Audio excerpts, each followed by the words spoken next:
사랑하는 성도 여러분, 날씨가 무척 차갑습니다.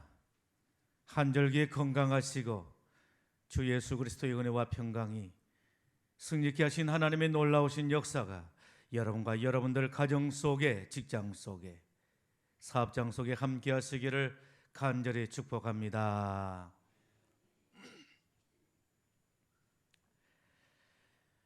사람은 누구나 죽습니다. 언젠가는 저도 죽을 것입니다. 그리고 여러분들도 죽을 것입니다. 이 세상에 존재한 모든 사람들은 다 죽게 될 것입니다.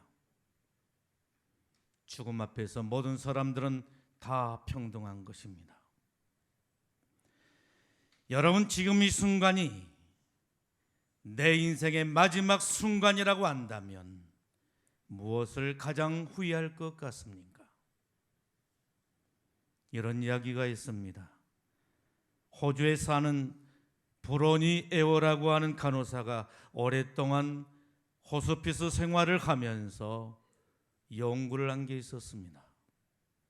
무엇을 연구하게 되느냐 하게 되면 수년간 임종을 맞이하는 환자들을 보살피면서 그들이 죽어가면서 가장 후회한 것이 무엇인가를 연구하게 된 것입니다. 그리고 나서 책을 쓰게 되었는데 그 책 제목이 무엇이냐 하게 되면 죽을 때 가장 후회했던 5가지에 대해서 말씀하고 있는 것을 보게 됩니다. 여러분, 그런데 이 책에 보게 되면 죽을 때 가장 후회했던 5가지를 말하고 있는데 그 5가지가 무엇이라고 생각을 하십니까? 여러분은 무엇이라고 대답할 수가 있겠습니까? 애원은 말하기를 그 첫 번째는 내 뜻대로 살지 못했던 것에 대해서 후회한다라고 했습니다. 내 뜻대로 살아봤으면 좋았을 것을. 내 뜻대로 살지 못한 것에 대해서 후회하게 된다라고 하는 말입니다. 여러분, 누구의 뜻대로예요? 내 뜻대로인 것입니다. 평생 내 뜻대로 살아보지 못한 것에 대해서 후회한다라고 하는 말입니다. 이런 이야기가 있습니다.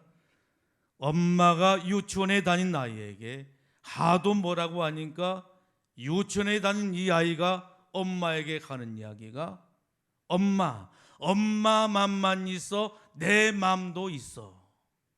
엄마를 째려보면서 화를 버럭내면서 이 아이가 하는 이야기가 엄마 맘만 있어 내 맘도 있어, 이렇게 했다는 것입니다. 요즘 아이들 굉장히 똑똑합니다. 함부로 하다가는 큰 코를 다칠 수가 있다라고 하는 말입니다.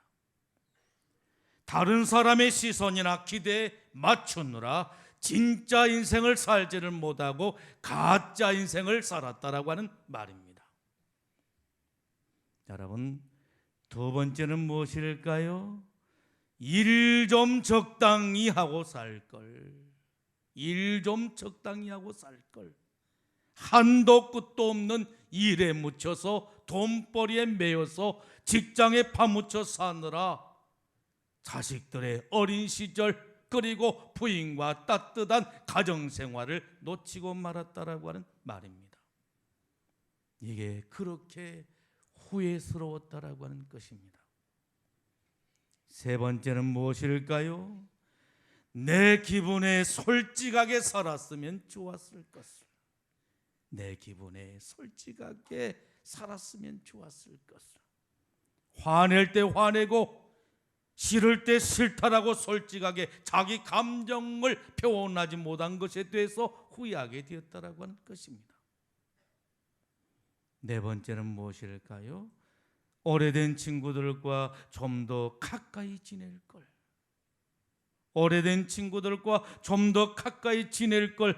삶을 마감한 순간에 비로소 오래된 친구의 소중함을 깨닫게 되었다라고 하는 것입니다. 5번째는 무엇일까요? 좀 더 내 행복을 위해서 살 걸. 좀 더 내 행복을 위해서 살 걸, 자신의 삶을 보다 행복하게 만들기 위해서 평생 노력하지 못한 것에 대해서 후회하게 되었다라고 하는 말입니다. 여러분, 이것이 보통 사람들의 이야기라고 한다면, 믿음으로 살아간 저와 여러분들에게 마지막 순간 후회한 것이 있다라고 한다면 그것은 바로 무엇이겠습니까? 좀 더 열심히 믿고 살 걸, 좀 더 착하게 살 걸, 좀 더 선행을 베풀며 살 걸, 좀 더 이웃을 사랑하며 살 걸, 어차피 이렇게 떠날 인생인데 너무 욕심만 부리고 산 것이 아니었는가 하면서 후회할지도 모른다라고 하는 말입니다. 여러분, 오늘 말씀의 내용이 무엇입니까? 사라의 죽음에 대해서 이야기하고 있는 것을 보게 됩니다. 인생을 아름답게 살다간 아브라함의 아내 사라의 죽음에 대해서 말씀하고 있는 것을 보게 됩니다. 미모의 여인 사라가 죽게 되었다라고 하는 말입니다. 미인 박명이라고 했던가요? 어디를 가든지 뛰어난 미모로 칭찬을 받던 사라가 어느 날 갑자기 숨을 거두고 말았다라고 하는 말입니다. 사라는 65세의 부름을 받고 고향을 떠나 나그네로 이곳저곳을 떠돌아다니다가 가나안 땅에 이른 지 62년 만에 127세의 나이로 하나님의 부르심을 받고 세상을 떠나게 되었다라고 하는 말입니다. 여러분, 사라의 인생은 어떤 인생이었을까요? 참으로 고달프고 힘든 인생살이었다라고 하는 말입니다. 야곱이 창세기 47장 9절에 말하고 있는 것처럼 험악한 세월, 험악한 인생을 살았다라고 하는 말입니다. 유랑 생활을 하면서 아브람과 더불어 숱한 위기를 맞이하기도 했던 것입니다. 사라는 아브람과 함께 하나님의 부르심을 받고 갈대아 우르를 떠나게 되었습니다. 안정되고 보장된 풍요로운 삶을 뒤로한 채 하나님의 부르심에 순종하기 위해서 갈대아 우르를 떠나게 되었다라고 하는 말씀인 것입니다. 정든 고향을 떠나게 된 것입니다. 그리고 가나안 땅에 정착하게 되었습니다. 그런데 이게 웬일입니까? 가나안 땅에 생각지도 못한 큰 기근이 찾아들게 되었다라고 하는 것입니다. 생존의 위협을 느낄 정도로 큰 기근이 찾아들게 되었다라고 하는 말입니다. 그런데 이게 웬일입니까? 그래서 결국에 애굽 땅으로 피해가게 되는데 애굽 땅에 이르렀으나 하루도 마음이 편할 날이 없었다라고 하는 말인 것입니다. 이유가 무엇이었습니까? 그의 미모 때문이었다라고 하는 것입니다. 사라는 절세의 미인이었다라고 하는 말입니다. 그를 보는 사람마다 그의 미모에 감탄을 하고 흠뻑 빠져들게 된 것입니다. 이것이 큰 문제였다라고 하는 말씀인 것입니다. 사람이 생겨도 적당히 생긴 것이 복이지 너무너무 멋지게 생기거나 너무너무 아름답게 생긴 것이 때로는 화가 될 수가 있다고 하는 말입니다. 그런 의미에서 우리는 하나님 앞에 감사의 찬양과 영광을 올려드려야 될 줄로 믿습니다. 할렐루야. 기분 나쁜 사람이 두 사람이 있는 것 같아요. 잘생긴 것이 죄입니까? 하신 분이 두 분이 계신 것 같아요. 다른 사람들은 예뻐지기 위해서 돈을 들어가면서 눈썹을 그리고 쌍꺼풀을 하고 보톡스를 맞고 턱을 깎고 별의별 일을 다 하지만은 사라는 그렇지 않음에도 불구하고 얼마나 매혹적이고 아름다운 여성이었는지 모르는 것입니다. 여러분, 사라가 애굽에 내려갔을 때 어떤 일이 있었습니까? 사라의 미모가 바로의 왕궁에까지 전해지게 되었다라고 하는 것입니다. 그러자 바로가 사라를 바로의 왕궁으로 불러들이게 된 것입니다. 이유가 무엇입니까? 자기 아내로 삼겠다라고 하는 거예요. 남편 있는 사라를 자기의 아내로 삼겠다라고 하는 것입니다.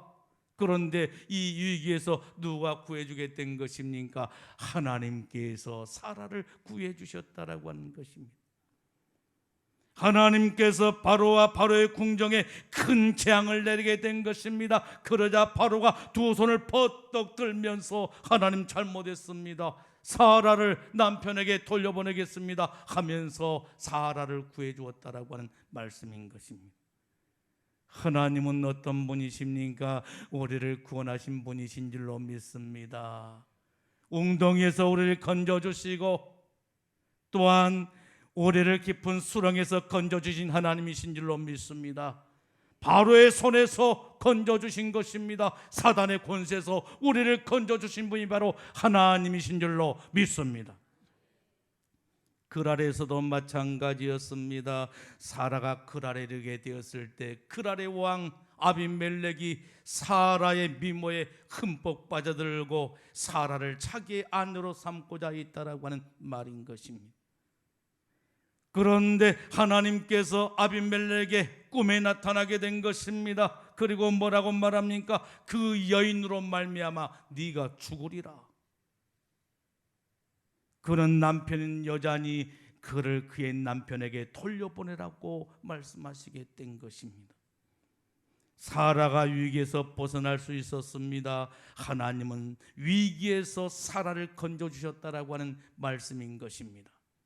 오늘 저와 여러분도 위기 속에서 건져주신 하나님이신 줄로 믿습니다. 이런 일이 빈번히 일어났으므로 사라로 인해서 자신의 생명의 위협을 느낀 나머지 아브람은 그의 아내 사라에게 무엇을 부탁하게 된 것입니까? 누가 묻거들랑 내 아내라 하지 말고 누이라고 속이라고 부탁을 하게 되었다라고 하는 말인 것입니다. 여러분, 얼마나 비겁한 사람인 것입니까? 자기 살자고 자기 아내를 누이라고 속이라고 하는 것입니다. 이것은 아내로서 그리고 어머니로서 참으로 견디기 힘든 고통이었다라고 하는 말인 것입니다. 이런 충격적인 사건이 있었음에도 불구하고 사라는 남편에게 어떤 반응을 보이게 된 것입니까? 당신 같은 비겁한 사람하고는 같이 살 수 없다라고 하면서 문을 박차고 집을 뛰쳐나갔습니까? 아닙니다. 남편의 연약함과 못남을 들춰내면서 비웃고 비방했습니까? 그렇지가 않습니다. 남편과 태판 싸웠습니까? 그렇지가 않았습니다. 그럼에도 불구하고 남편을 신뢰하고 존중히 여겼다라고 하는 말씀인 것입니다. 할렐루야. 그런데 왜 우리 남편들은 아멘을 안 하고 계십니까? 이때 아멘을 해야 된 거 아니에요? 그런데 우리 광주 새암교회 여성분들은 어찌나 훌륭한지 이때 아멘이 쏟아지게 된 거예요. 여러분들과 같은 그 아내가 있음에 대해서 하나님 앞에 찬양을 올려드리기를 예수님의 이름으로 축복합니다. 남편을 신뢰하고 존중히 여겼다라고 하는 말씀인 것입니다. 아브라함은 이처럼 문제가 많고 약점이 많은 사람이었습니다. 그럼에도 불구하고 사라는 남편을 신뢰하고 존중히 여겼다라고 하는 말인 것입니다. 그러므로 가정을 잘 지킬 수가 있었던 것입니다.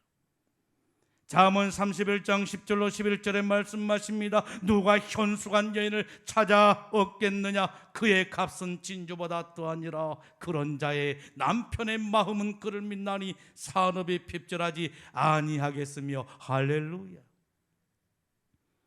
여러분, 사라는 어떤 사람이었습니까? 현숙한 여인이었다라고 하는 말씀인 것입니다. 그렇기 때문에 사라는 값진 진주보다 더 귀한 사람이었다라고 하는 것입니다. 아브라함은 이런 사라를 믿을 수밖에 없었고 사라 때문에 아브라함의 가정에 큰 복을 받게 된 줄로 믿습니다. 이와 같이 여러분들의 가정도 여러분들의 현숙한 아내로 말미암아 여러분들의 가정에 큰 복을 받는 역사가 있어지기를 예수님의 이름으로 축복합니다. 여러분, 그것뿐이었습니까? 자녀의 문제로 얼마나 마음고생이 심했는지 모릅니다. 자식이 하나 있었으면 좋았을 것을 자식이 생기지를 않는 것입니다. 결혼한 지 오래되었음에도 불구하고 자식이 생기지를 않는 것입니다. 그래서 애간장을 태우게 되었다라고 하는 말씀인 것입니다. 그러다가 생각해 낸 것이 바로 무엇이었습니까? 그의 몸종 하갈을 통해서 상속자를 세우고자 했다라고 하는 말입니다. 그래서 하갈을 남편에게 보냅니다.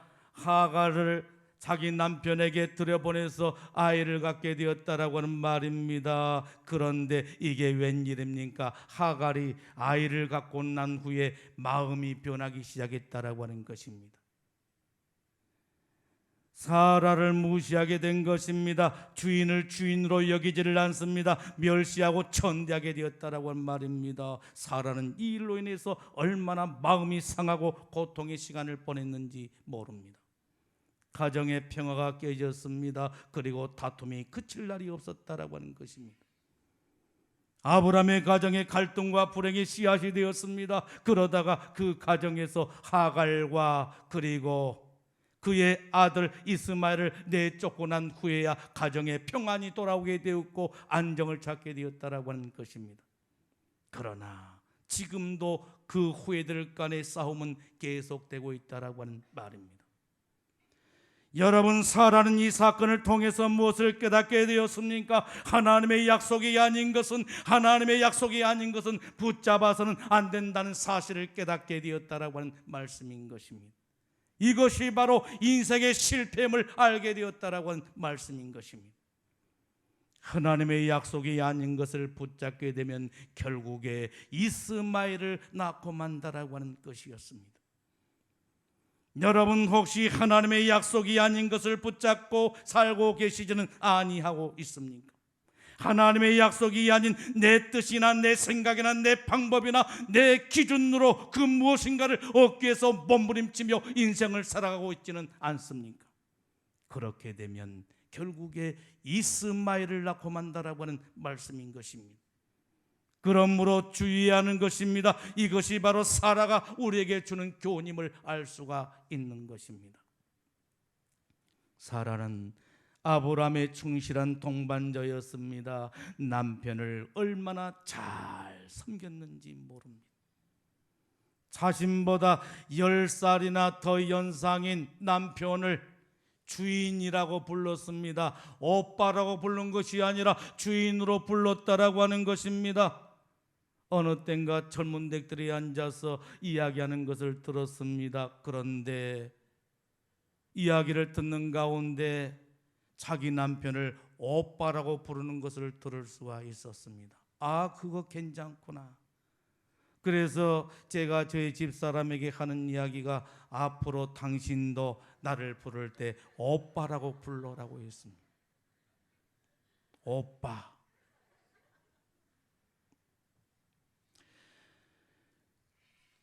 여러분, 그랬더니 뭐라고 한 줄 아십니까? 그 이야기를 듣고 있던 사람들이 박장대소하면서 하는 이야기가 깔깔깔 거리면서 웃기 시작했다라고 하는 말입니다. 자기들은 되고 나는 안 되는 법이 어디 있습니까?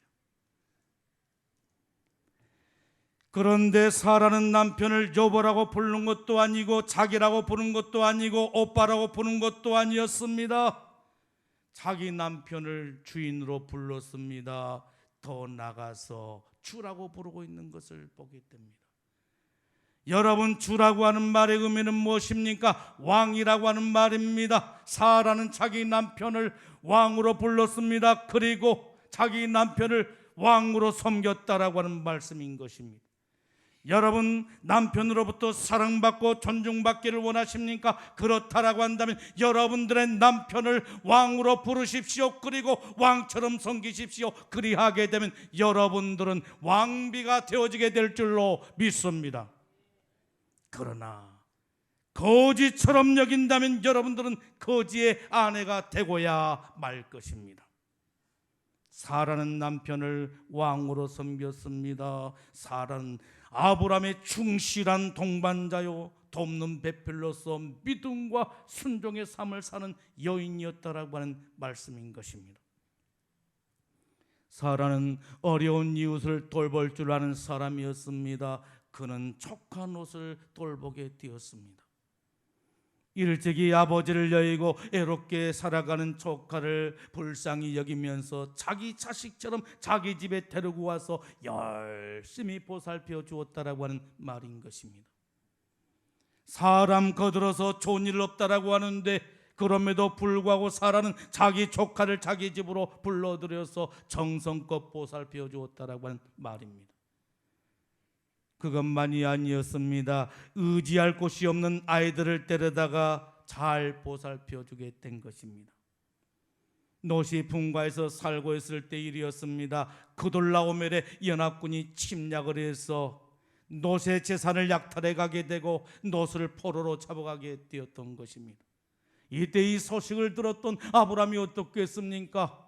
장정 318명을 이끌고서 그돌라오멜의 연합군의 뒤를 쫓게 되었다라고 하는 것입니다. 조카 노스에 빼앗겼던 재산을 되찾고 노스를 포로에서 구원하기 위해서 아브라함이 318명의 장정을 이끌고 그돌라오멜의 연합군 뒤를 추격하게 되었다라고 하는 말씀인 것입니다. 그런데 그때 318명의 사람들이 바로 누구였느냐 하게 되면 사라가 자신의 집에서 길리운 자라고 말씀하고 있는 것을 보게 됩니다. 사라는 오갈 데가 없는 아이들을 데려다가 밥을 지어 먹이고 그리고 옷을 지어서 입히며 잠을 재웠던 것입니다.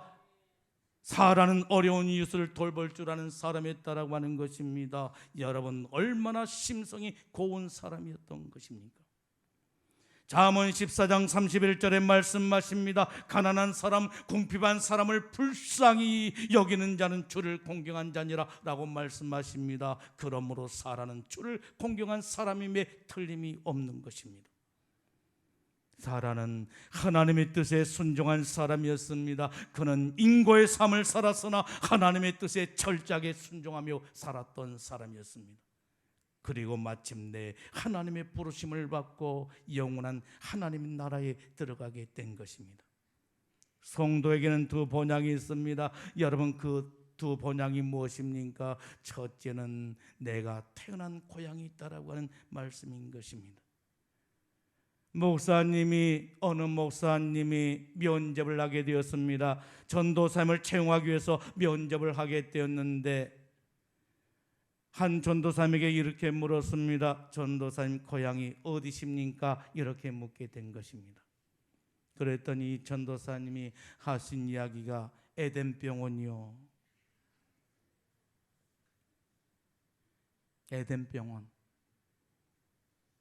자기는 에덴병원에서 태어났대요. 이제 이해가 가십니까?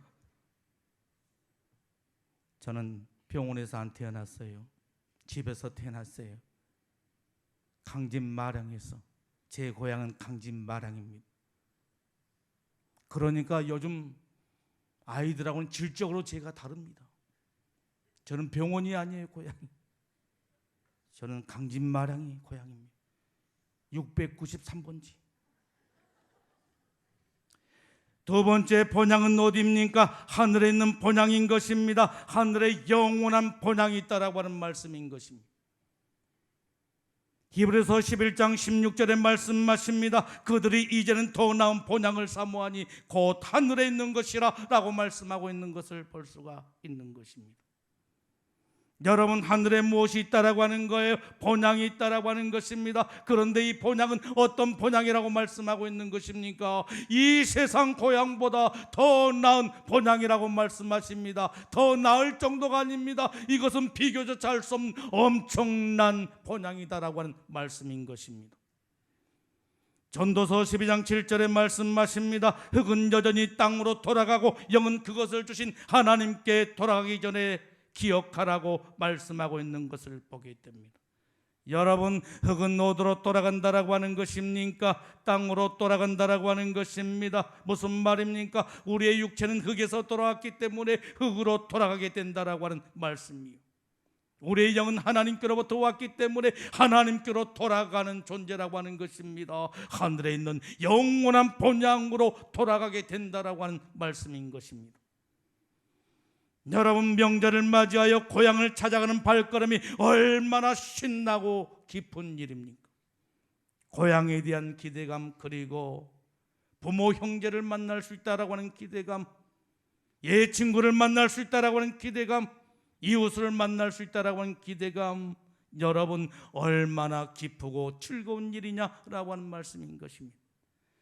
그런데 우리가 인생 마지막 날에 가게 될 하늘의 영원한 본향은 선한 싸움을 싸우고 달려갈 길을 마치고 믿음을 지킨 후에 우리가 가게 될 영원한 본향은 이루 말할 수 없는 기쁨이요 즐거움이요 황홀한 순간이 우리들에게 되어지게 될 줄로 믿습니다.